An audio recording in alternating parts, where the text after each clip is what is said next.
Konnichiwa, minasan. Hoje vamos ter uma aula um pouquinho diferente. Hoje, na verdade, vamos ter a nossa primeira aula, né? Um pouco mais prática. Também vou explicar a teoria. É importante vocês terem a teoria, vocês saberem o porquê de certas coisas existem.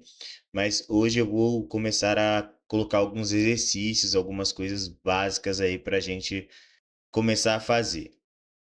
Primeira coisa. No japonês existem três vocabulários, tá? Então existem o hiragana, o katakana, são símbolos diferentes, ó, como você pode ver, e o kanji, que é o mais difícil de todos, porque um kanji pode significar às vezes uma palavra inteira, ou até mais do que isso, entendeu? Então vamos lá. Por que é usado hiragana? O hiragana é utilizado entre palavras nativas, de pessoas nativas, né? Ele é feito para o Japão, digamos assim.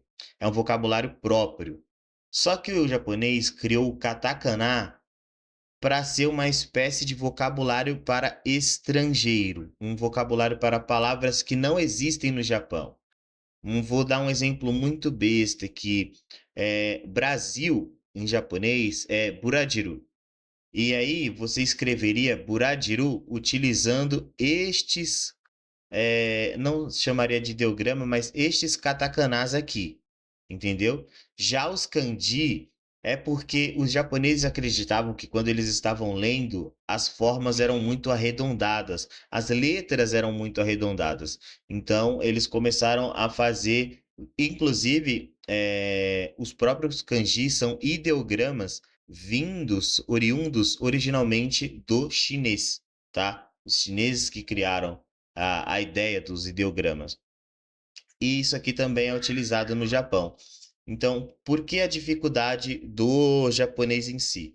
Porque você precisa aprender o hiragana, são silabários, tá? Eles não funcionam com uma letra, não é uma letra específica igual aqui no Brasil, A, B, C, D, E, F, G.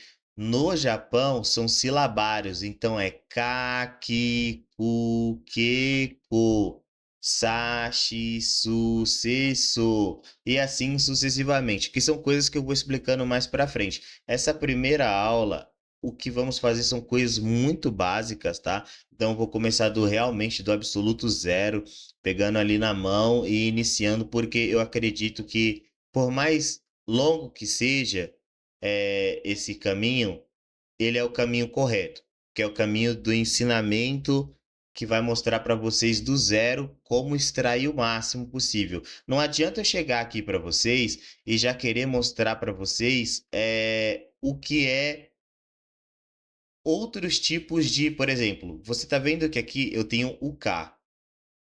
Eu tenho o mesmo K aqui, mas ele tem esses dois tracinhos em cima, tá?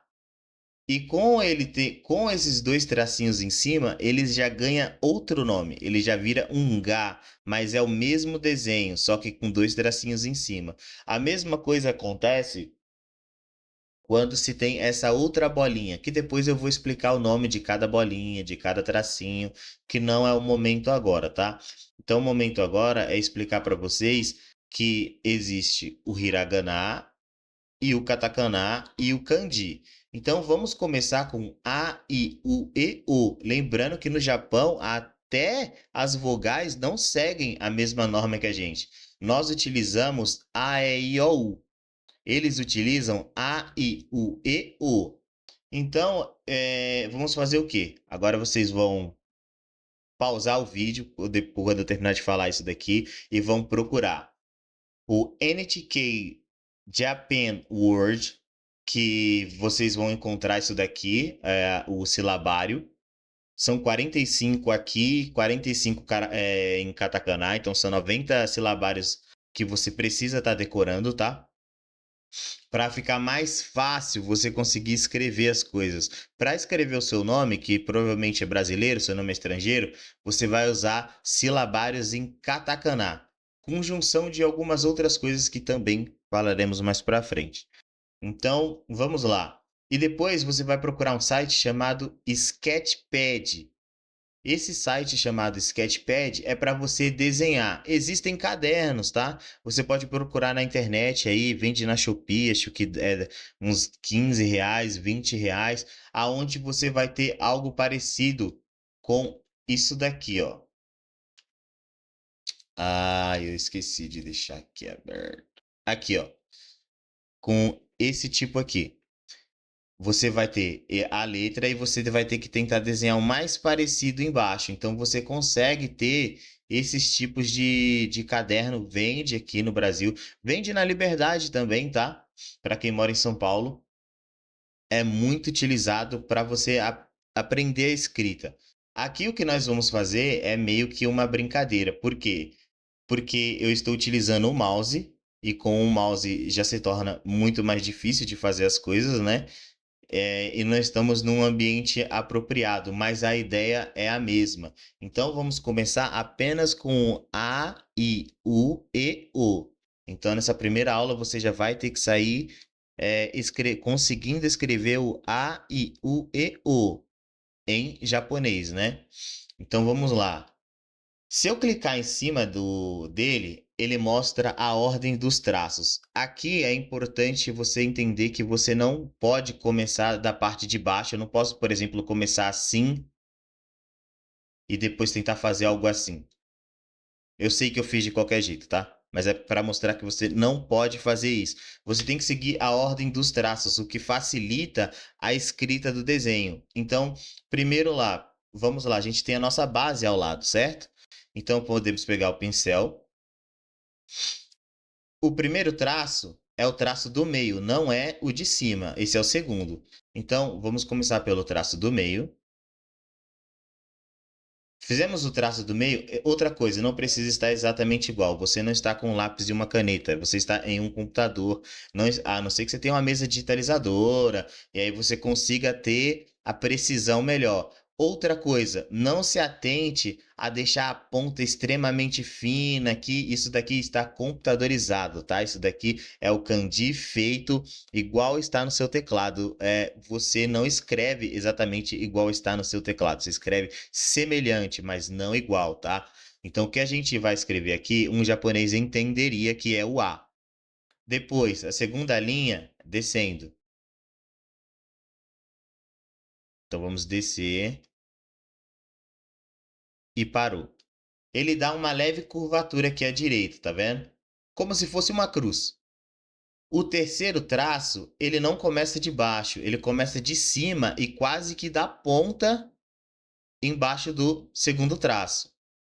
Ele faz uma curvatura fechando e depois ele termina. Então seria mais ou menos isso daqui, ó.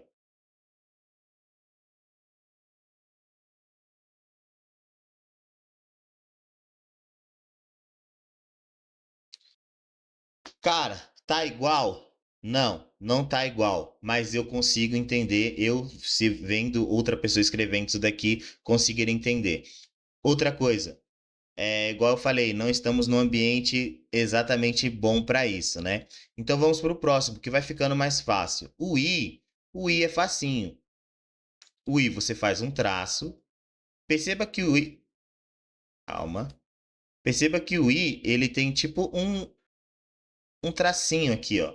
Esse tracinho é importante você fazer porque vai ter outros silabários mais para frente que é muito semelhante a ele e que tem a necessidade de fazer, tá?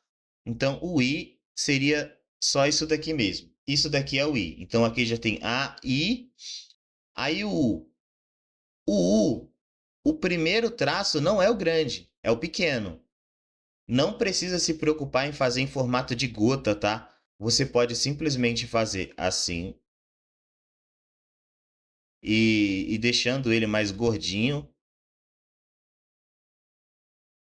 E aí depois você pode vir e fazer o restante.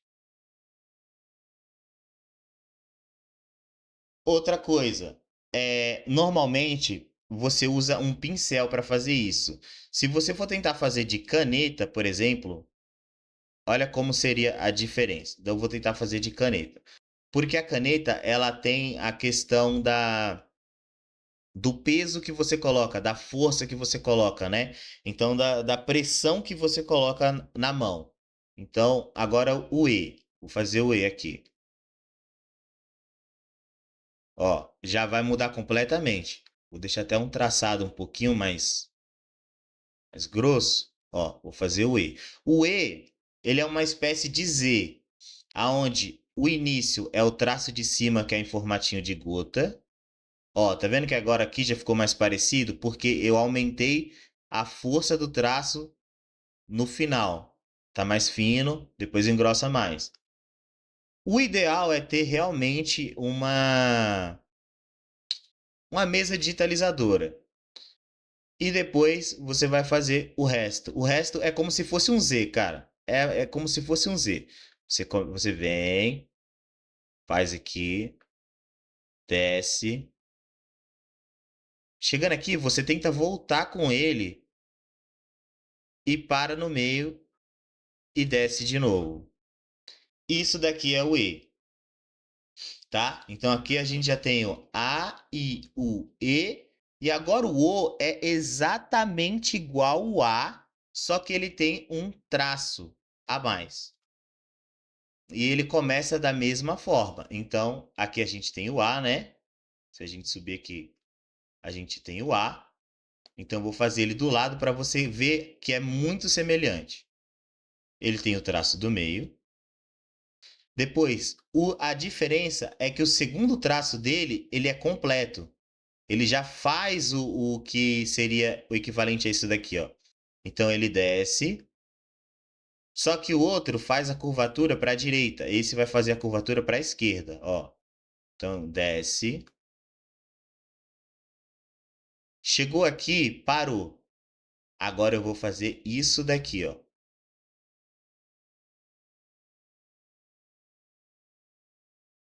E depois eu faço um tracinho aqui, ó.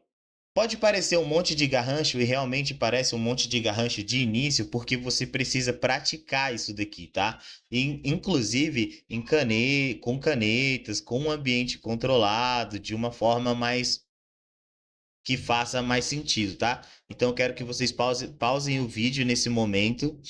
É, e tentem fazer cada um desses exercícios, tá? Faz devagar, tenta fazer o A devagar, tenta fazer principalmente o A, o E e o O. O U e o I são muito fáceis, tá? Depois eu vou explicar para vocês como fazer na próxima aula. Eu vou ensinar para vocês como escrever o seu próprio nome em japonês utilizando o katakana, tá? Então, nesse momento que eu quero que vocês tentem praticar é isto daqui, beleza? Também falaremos nas próximas aulas um pouco sobre kanji. O kanji, ele já é diferente. Às vezes, um kanji significa mais de uma coisa. Ó, eu escolhi um kanji aleatório. Isso aqui é o kanji de portal ou portão.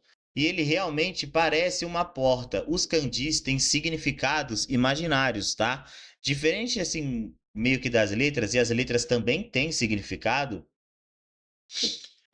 Eu queria só, o kanji, você vai imaginar alguma coisa e através dele se juntar uma coisa com outra, você vai ter uma nova palavra. Por exemplo, isso daqui, ó.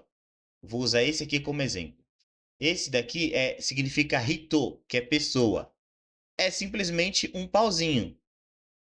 Só que se eu colocar um tracinho, parece um A, não é? Mas na verdade esse já é o kanji de árvore. Então, esse daqui já vira um kanji de árvore. Claro, com um pincel, se eu for fazer, teria que fazer mais ou menos assim, ó. Caneta, pincel. Esqueci de aumentar a densidade para ficar mais grossinho, mas seria mais ou menos assim, tá? Então quero que vocês tentem fazer pelo menos esse A, I, U, E, O. Treinem bastante. Vocês podem estar comprando o caderninho. Eu vou explicar para vocês tudo. É, sobre Dakuten e Handakuten. Vamos voltar lá no silabário. Dakuten seria essas duas bolinhas aqui. E Handakuten seria a outra bolinha aqui. Então, como não existem todas as letras que a gente utiliza, por exemplo, não tem L. Se eu fosse escrever meu nome, o que substitui o L seria o R. Então, meu nome não começaria com Luciano, e sim com Rutiano. Por que Ruti? Porque não tem si também. Não existe si. Seria sa, si, sucessor, certo? Só que no lugar do si, eles colocam o xi. Então, é natural que não exista nem com C e nem com o T o ti. Não existe ta, ti, tu, te, tu. Aqui no tu também entra o tsu. Tudo isso eu vou explicar depois, então eu não quero muita coisa nessa primeira aula. É só as vogais mesmo, a, i, u, e, o. Mas eu quero que vocês fiquem espertos com os próximos vídeos, que aí vamos entrar na linha do K, ki, ku, ke, ku. Eu vou explicar para vocês também o jeito de fazer, o jeito de formar e o porquê eles têm esses desenhos, tá? Porque eles têm um significado muito legal, ó. Por exemplo, o I, ele representa dois peixezinhos. É na imaginação de quando ele foi criado. O E é como se fosse um patinho. O O é como se fosse a ideia de ter, tipo, ou dois olhos ou um óculos. Tem toda uma explicação, tá? Tá todo em inglês. Esse aqui eu acho foda, cara, que é tipo o K é como se fosse isso daqui, é como se fosse um mosquitinho. Então a gramática do hiragana e do katakana são muito legais mesmo. E iremos treinar isso daqui, tá? Iremos treinar, praticar bastante. Porque não adianta eu chegar aqui para vocês e começar a ensinar vocês a falar, a conjugar verbo, a não sei o quê, se você não sabe escrever, se você não tem ideia de como fazer o básico, que é escrever uma letra, um A, um I, um O, um U, que seja, dificilmente você vai avançar. Então vamos fazer desta forma, tá? Comecem as práticas, testem muito antes de qualquer coisa, tá? Se tiver mesa digitalizadora, você pode estar utilizando qualquer outro programa, tá? Eu usei o Sketchpad para mostrar como é, mas vocês podem estar utilizando qualquer outro programa para fazer. Depois, mais para frente, muito à frente, iremos entrar em Kanji. Primeiro eu preciso que vocês aprendam todo o hiragana, porque vou falar muito rapidamente, esse no aqui não é só um no que você vai usar em um no de nome. Ele serve como uma partícula. E depois eu vou explicar para vocês o que é uma partícula e é uma partícula de pronome possessivo. Então, são muitas e muitas coisas que vocês precisam aprender dentro das fonéticas. Também vou aprender a ensinar a pronúncia correta, o melhor jeito de se fazer a pronúncia. E é isso por hoje, beleza, pessoal?